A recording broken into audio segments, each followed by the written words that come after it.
सुप्रभात मेरे प्यारे बच्चों। आज हम पाठ 3 आर्य समाज के नियम करने जा रहे हैं। आर्य समाज के 10 नियम हैं।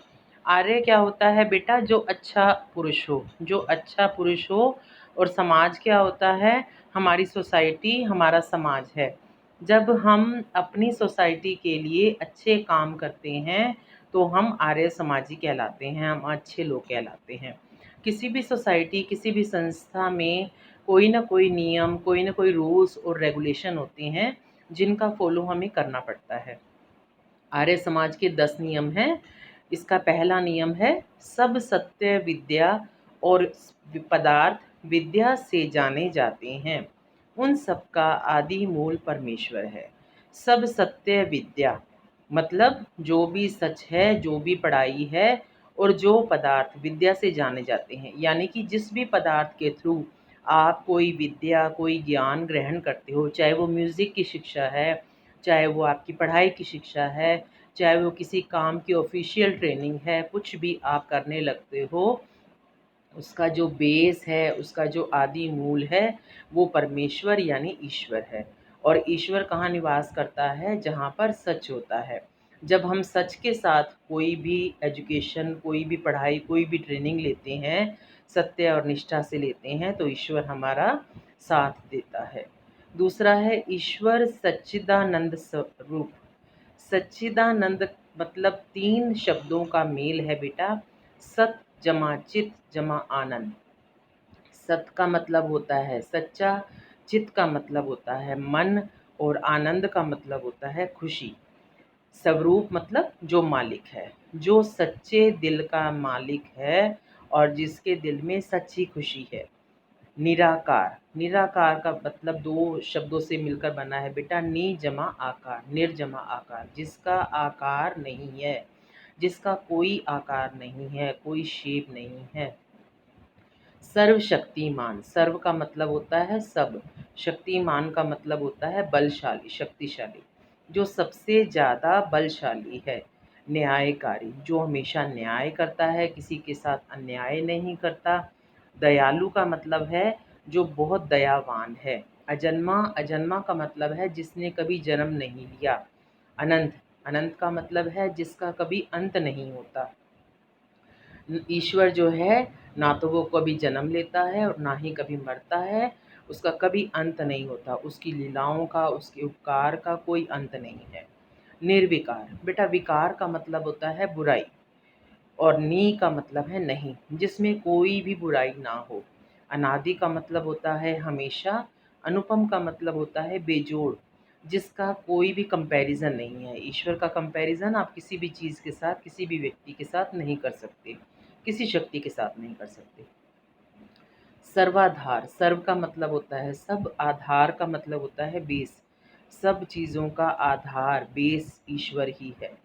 सर्वेश्वर यानी वो सबसे ऊंचा है, सबसे ऊपर है। सर्वेश्वर मतलब सबका मालिक है, सबका ईश्वर है। सर्वव्यापक, सर्व का मतलब होता है सब, व्यापक मतलब हर जगह फैला हुआ। ईश्वर जो है हर जगह फैला हुआ है, यानी ईश्वर एक ही समय में हर जगह मौजूद है। सर्व अंतर्यामी, सर्व का मतलब है सब, अंतर्यामी का मतलब, अंतर का मतलब होता है मन, अंदर, अंदर, अंतर का मतलब अंदर, अंदर की बात को जानने वाला। ईश्वर सबके मन की बात को जानने वाला है। अजर, अजर का मतलब होता है बेटा जो कभी बूढ़ा न हो। अजर का मतलब होता है जो कभी बूढ़ा न हो। अमर का मतलब होता है जो कभी भी न मरे। अभय का मतलब होता है जिसे किसी का भय या डर न हो। नित्य का मतलब होता है हमेशा। पवित्र का मतलब होता है साफ और सच्चे मन वाला। सृष्टिकर्ता, सृष्टि का मतलब होता है संसार, कर्ता का मतलब होता है बनाने वाला। संसार को बनाने वाला कौन है? ईश्वर है। ये सारे शब्द ईश्वर की ईश्वर के लिए विशेषण है, ईश्वर की विशेषता को बता रहे हैं। एक एक शब्द में ईश्वर की बहुत सारी विशेषताएं बताई गई हैं। उसी की उपासना करने योग्य है। उपासना का मतलब होता है पूजा, यानी उसी की पूजा करनी चाहिए। ईश्वर के अलावा हमें किसी और शक्ति की पूजा नहीं करनी चाहिए। नंबर 3 है बेटा, वेद सब सत्य विद्याओं का पुस्तक है। यानी अगर हम बात करें किसी एक ऐसी पुस्तक की जिसमें विद्या भी हो और सच भी हो, तो वो कौन है? वो वेद हैं। वेद हमारे 4 हैं, ऋग्वेद, यजुर्वेद, अर्थवेद, सामवेद। वेद का पढ़ना पढ़ाना और सुनना सुनाना सब आर्यों का परम धर्म है। आर्य मतलब अच्छे लोग। वेदों का पढ़ना मतलब जो अच्छे लोग होते हैं वो अच्छी किताबें, अच्छे वेदों को पढ़ते हैं और उनको पढ़ाते हैं, उनको सुनते हैं और उनको सुनाते हैं, और यही उनका परम का मतलब होता है सबसे बड़ा धर्म है। नंबर 4, सत्य के ग्रहण करने मतलब सच को अपनाने, और असत्य, असत्य मतलब झूठ, सत्य मतलब सच, असत्य मतलब झूठ, और असत्य के छोड़ने में सर्वदा उद्यत रहना चाहिए। उद्यत का मतलब होता है तैयार। सत्य को लेने में, सत्य को ग्रहण करने में और असत्य यानी झूठ को छोड़ने में हमें हमेशा तैयार रहना चाहिए। सब काम धर्मानुसार, सारे जो काम हैं वो धर्म के अनुसार ही करने चाहिए, अर्थात सत्य और असत्य, सच और झूठ का विचार करके करना चाहिए। हमें कोई भी काम करने से पहले ये सोचना चाहिए कि हम सच का साथ दे रहे हैं या झूठ का साथ दे रहे हैं, हम पाप कर रहे हैं या पुण्य कर रहे हैं। इसको सोचकर ही हमें अगला काम करना चाहिए। नंबर 6, संसार का उपकार करना इस समाज का मुख्य उद्देश्य है।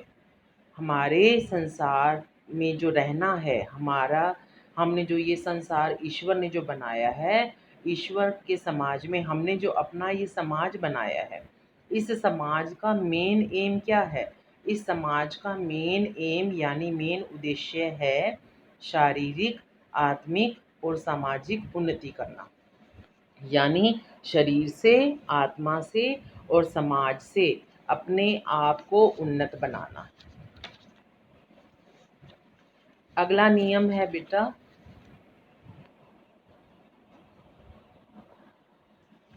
आर्य समाज के नियम एक दूसरे के पूरक हैं।